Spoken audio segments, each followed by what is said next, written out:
Hi guys, it is time to talk the Real Housewives. We have so much going on in the Real Housewives world tonight, and we're getting a new episode of Beverly Hills along with Dubai.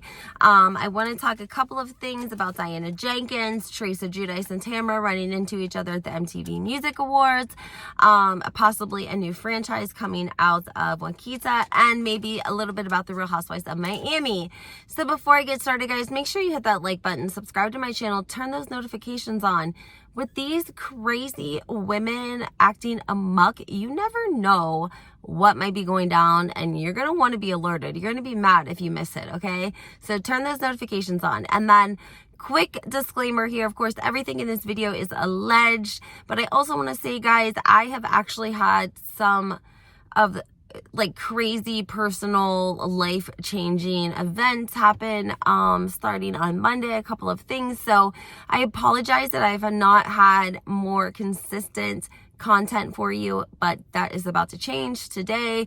I took a couple of hours, shut my phone off, rejuvenated, regrouped, and I am back. So we are going to be getting into a lot of different topics this week. I think I have all of my technical issues straightened out when it comes to my uploading. So let's hope so, guys.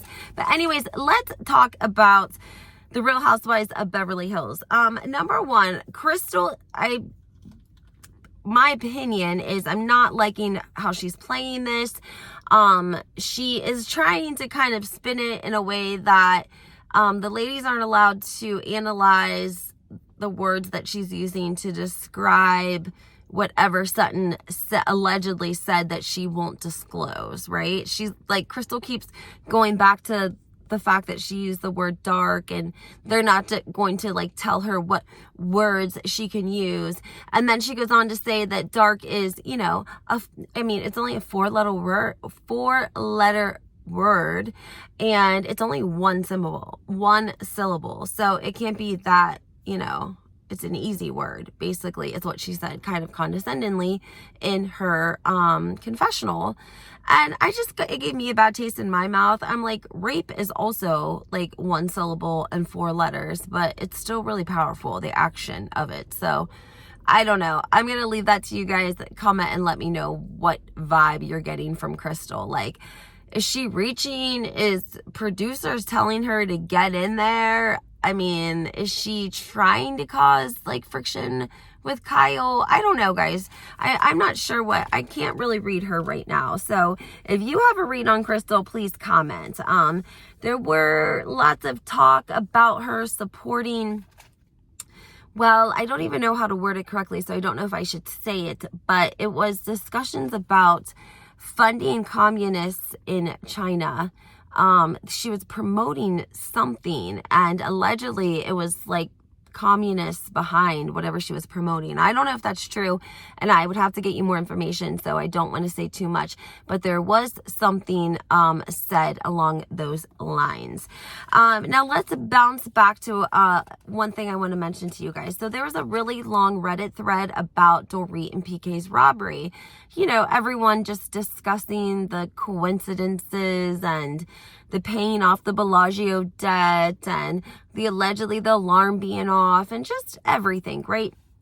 So I commented because I've explained to you guys before the importance of a firearm if it's involved in a felony or a burglary or a robbery or anything of the sort. It's very, very important that people, the police, the community, everyone knows if these people have a gun or not. Because what it does is every state, every county, every local jurisdiction, it has its own classification system for inmates or people that are wanted or probation people, anyone in the system, okay? They keep a record of people. So they gauge your security level off of your record, okay? There's a lot of different things. Age, if you were addicted to drugs, the types of crimes you were involved in prior, if you were ever involved in crimes, just a lot of different things. And then they will assess how dangerous you are, like how dangerous to society you are. And that's why sometimes whenever someone, you know, has killed someone and there's like a bolo out, they'll say, do not approach. This person is armed. He's dangerous. Do not approach. Do not approach. And that is exactly why it would be important to mention a firearm, and why the LAPD would have mentioned a firearm if there was one involved, or if the victim claimed that there was a weapon or a firearm involved. So I gave this explanation on Reddit, right? Well, I hopped over to watch Kelly and Rick, because sometimes they review the housewives, and, you know, Kelly Dodd's not maybe my favorite person in the world, but sometimes she does give some insight. She's told, you know, just different things that were insightful that go on behind the scenes that I didn't know. So Rick starts reading this comment, because he says he runs across this Reddit thread talking about Dorit's robbery and how it would be completely out of sorts and very, very, very unlikely for the LAPD to leave a firearm out of the report, even if it's a public report, even if it's a public statement. And he agrees, but he reads my comment, right? He literally reads my comment word for word, and he agrees with me and says, I was in journalism for 28 years for Fox News.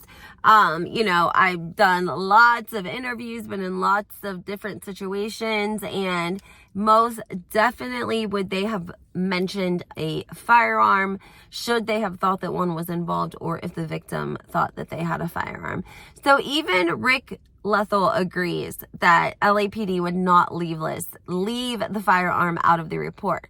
Now, another thing, because that happened and I was watching live, I was able to comment and be like, hey, yo, that was my comment, sir. Thank you. You can go ahead and give me that credit now.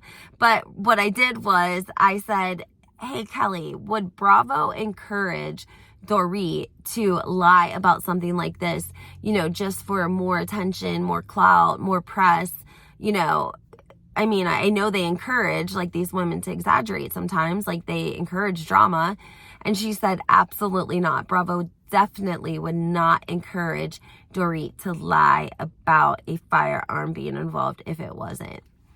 So this is all going to go boom eventually. I just can't think that she's going to tell us on national television that there was a firearm, and then the LAPD is going to say there wasn't any sort of weapon used for the robbery.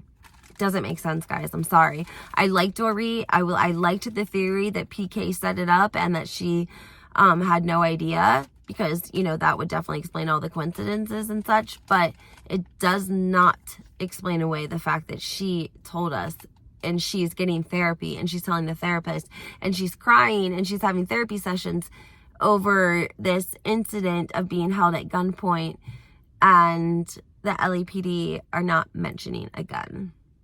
That's a little crazy. Let me know what you think about that. Now let's jump over to Real Housewives of New Jersey. I watched a little bit of Tamara and, oh gosh, Tamara and Teddy Mellencamp's podcast. Guys, Teddy Mellencamp, she just won't let go, okay? We know that allegedly she wasn't even invited to the MTV Awards. She couldn't even get invited to the MTV Awards, which is pretty shameful considering that her dad is like was one of the biggest rock stars of the 80s. You know, lots of people's parents grew up on John Mellencamp and his music. So it's crazy that his daughter wouldn't be able to get like amazing tickets to the MTV Music Awards. And instead she had to go as Tamara Judd's +1, which is funny because it's like, I wonder how Tamara even got tickets. Bravo probably threw her a bone. They had to. Anyways, Tamara says that they're doing press for like an hour, and she, of course, the whole time she's right beside Teresa and Louis, and she says Teresa does not speak to her. She doesn't say anything, and then all of a sudden Louis comes over, introduces himself, says, hey, Tamara, so nice to meet you. You know, she said that he asked her about Eddie and the gym and Ryan, her son. And she said he just seemed to know, obviously he's watched the show and he seems so nice and so genuine, and said, that there's no hard feelings and he's not upset and that Teresa's not upset. And she said, Teresa turns around and says, oh yeah, no, we're not upset. But like on the inside, she's like, I'm upset, but my fiance is making me be nice to you right now because he wants to get in good with all of the Bravo celebrities. No, I added that part. I don't know if that's true. But yeah, Teresa turned around and basically gave her the A-OK. I thought it was strange that Tamra is like co-signing for him and saying that he was like really nice and really polite. She thought it was cool that he spoke to her and said like all is good. But weird that she said he asked about Eddie, the gym, and her son Ryan, because I don't know if I met Tamra for the first time if Ryan would be who I would ask her about.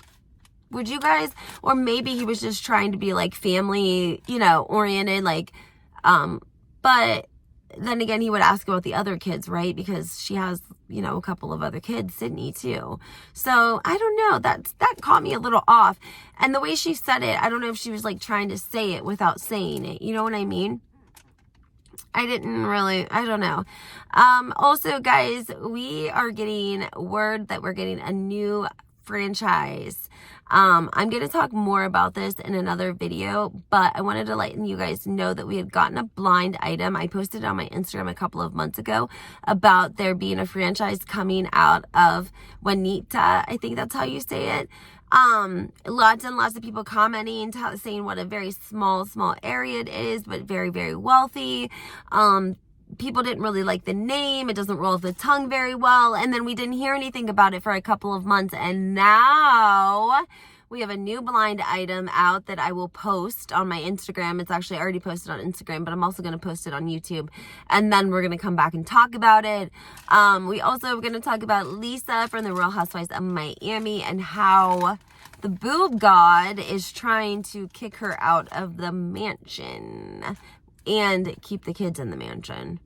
He's going to be a scumbag, guys. I don't know. I think he's going to turn out to be a real scumbag, but we'll get into that in our next video. The one thing I want to close up with is to let you guys know I did hear that Frank Catania was diagnosed with some sort of a skin, I don't want to say like a skin cancer, but it was something that he did have to have surgically removed. And he went to, of course, Dr. Aiden, because Dr. Aiden is a plastic surgeon, but he also deals with, the skin and such. And so, I guess Frank went in and had it diagnosed and then had it lasered or cut off, however Dr. Aiden did it. He filmed it in the operating room, and Frank just really talked highly of Dr. Aiden and said that he was totally professional from the time that he walked into the door, the time that he came in to the time that he left. Everyone on the staff was super professional, so nice. And he said that he just had a really great experience with Bill, and he was so professional. He said we didn't even talk about the show. So I just wanted to share that with you guys because I told you before that Frank Catania is doing a really great thing, okay? There is a account, Missing Child _ New Jersey on Instagram, that's been advocating for this child, this little girl, who went missing from New Jersey a couple of years ago. I post her flyer on my Instagram, but also on here, guys. It's under the community post. It gives her name, address, phone number, location of where she went missing from. All of the tips are directly to law enforcement. But Frank Catania picked up this case, and he found her on Instagram just like I did, befriended her, and once he found out about the missing little girl's story, he's been advocating for her, and he has joined forces with the other classmates of the Real Housewives of New Jersey, as in Teresa, as in Dolores, as in all the other wives. So they're all posting now about this little girl out of New Jersey, and we are really hoping that somebody sees something and reports it, and that we can bring this little girl home to her mother, because she's been missing, and it's very, very tragic. So if you get a second, go over to the community slab on my YouTube, go down to the post. You'll see the little girl. It's a flyer. It has all the information, what she would look like today. And then, like I said, shout out to Frank Catania for supporting this missing child, supporting the mother and helping to advocate and hoping that we can get some sort of information and some new light and some new press on this very sad missing child case. So, all right, guys, that's where I'm going to leave it. We're going to talk soon. I'm going to be doing a live. I can't wait to talk to you guys. And we'll talk soon. Bye.